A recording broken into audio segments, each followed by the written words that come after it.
सुप्रभात बच्चों, कैसे हैं आप सब। उम्मीद करती हूँ आप सब अच्छे होंगे। तो बच्चों, आज की कक्षा में हम पढ़ने वाले हैं अध्याय नंबर 6, जिसका शीर्षक है पुलाव। तो बच्चों, सबसे पहले हम पढ़ेंगे पाठ का उद्देश्य। बच्चों को यह समझाना कि सपने देखना कोई बुरी बात नहीं है, पर उसे प्राप्त करने के लिए जी तोड़ मेहनत करनी पड़ती है। यह बात शेख चिल्ली की कहानी द्वारा समझाई गई है। तो बच्चों, इस अध्याय के माध्यम से आपको ये समझाने का प्रयास किया जा रहा है कि आप लोग जो सपने देखते हो, सपने देखना बुरी बात नहीं है, लेकिन हमें ये भी पता होना चाहिए कि उस सपने को पूरा करने के लिए हमें जी तोड़ मेहनत भी करनी चाहिए।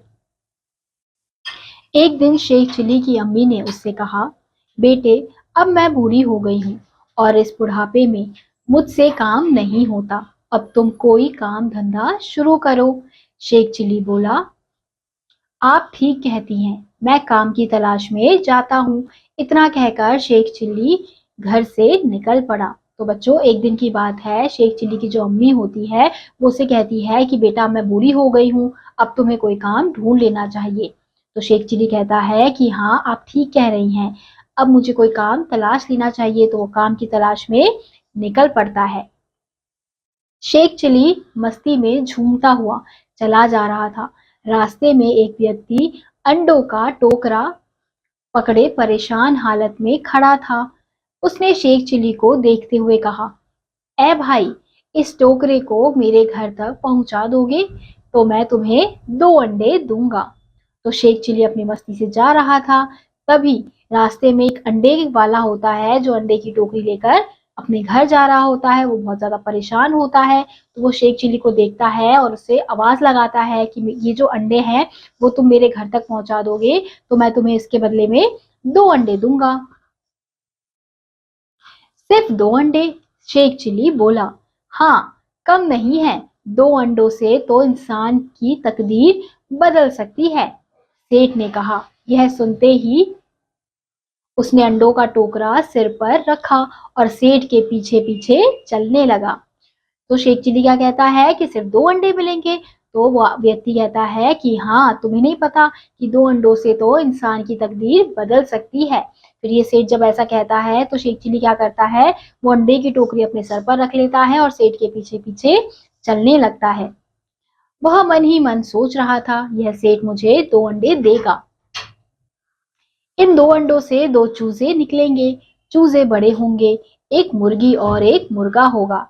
मुर्गी रोज अंडे देगी जिनसे बच्चे बनेंगे। कुछ दिनों में बहुत सी मुर्गियां हो जाएंगी। वे सभी अंडे दिया करेंगी। अंडे बेचकर कई भैंसे खरीद लूंगा।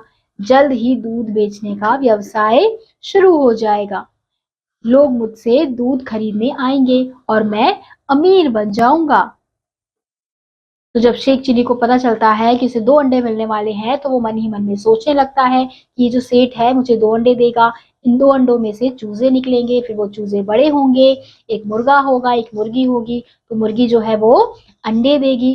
फिर उन अंडों को मैं क्या करूंगा, उन अंडे को, तो वो मुर्गी अंडे देगी। तो इससे क्या होगा कि और मुर्गा मुर्गी होंगे, उन सबको बेच के मैं क्या करूंगा, एक भैंस खरीद लूंगा और फिर दूध बेचने का व्यवसाय शुरू कर दूंगा। इस तरह बहुत सारा पैसा कमाकर शानदार महल बनवाऊंगा। फिर मैं किसी नवाब की बेटी से शादी करूंगा। फिर बच्चे होंगे, वे लाड प्यार से मेरे सिर पर चढ़ेंगे। ज्यादा तंग करेंगे तो मैं उन्हें यूं झटक दिया करूंगा। और वो क्या सोचता है कि उन पैसों से मैं क्या करूंगा, शानदार महल बनाऊंगा, फिर नवाब की बेटी से शादी करूंगा, फिर हमारे बच्चे होंगे, फिर उन बच्चों को मैं लाड प्यार करूंगा, वो लाड प्यार से मेरे सर पे चढ़ेंगे और अगर मुझे वो ज्यादा तंग करेंगे तो मैं उन्हें यूं झटक दूंगा। यह सोचते हुए शेख चिली ने अपने सिर पर रखे टोकरे को झटके से एक तरफ फेंक दिया। सारे अंडे टूट गए। फिर हम क्या देखते हैं बच्चों कि शेख चिली अब झटके से अपने बच्चों के बारे में सोच रहा होता है, लेकिन वो क्या करता है, जो अंडे की टोकरी होती है उसे ही झटके से नीचे गिर देता है। तो सारे अंडे टूट जाते हैं। सेठ आग बबूला होते हुए बोला, मूर्ख, यह क्या किया, 100 रुपए के अंडे तोड़ दिए। शेख चिली रोते हुए बोला, अरे सेठ जी, आपके तो 100 रुपए के अंडे ही टूटे हैं, पर मेरा मुर्गी घर, दुग्धशाला, महल सब खत्म हो गए। मेरे बीवी बच्चे, लाखों की जायदाद सब चली गई। यह सुनकर सेठ जी ने अपना सिर पकड़ लिया। तो जैसे ही शेख चिल्ली के हाथ से सारे अंडे टूट जाते हैं तो सेठ गुस्सा हो जाता है और वो कहता है कि मूर्ख, ये क्या किया तूने, 100 रुपए के अंडे सारे तोड़ दिए। तो शेख चिल्ली रोते हुए बोलता है कि आपके तो केवल 100 रुपए के अंडे गिरे हैं, मेरे तो मुर्गी घर, दुग्धशाला, यानी कि जो भी उसने सपने सजाए थे उन 2 अंडों से, तो वो सब सपने उसके टूट गए। तो ये सुनकर जो सेठ है वो सिर पकड़ लेता है।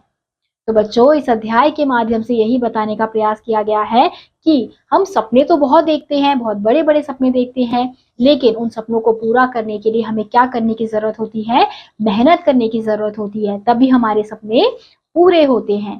तो इसी के साथ आज का यह अध्याय यही समाप्त होता है। उम्मीद करती हूँ आपको यह अध्याय समझ आया होगा। मैं आपसे मिलूंगी अगली कक्षा में, तब तक के लिए आप सभी बच्चे खुश रहिए और पढ़ते रहिए। बाय।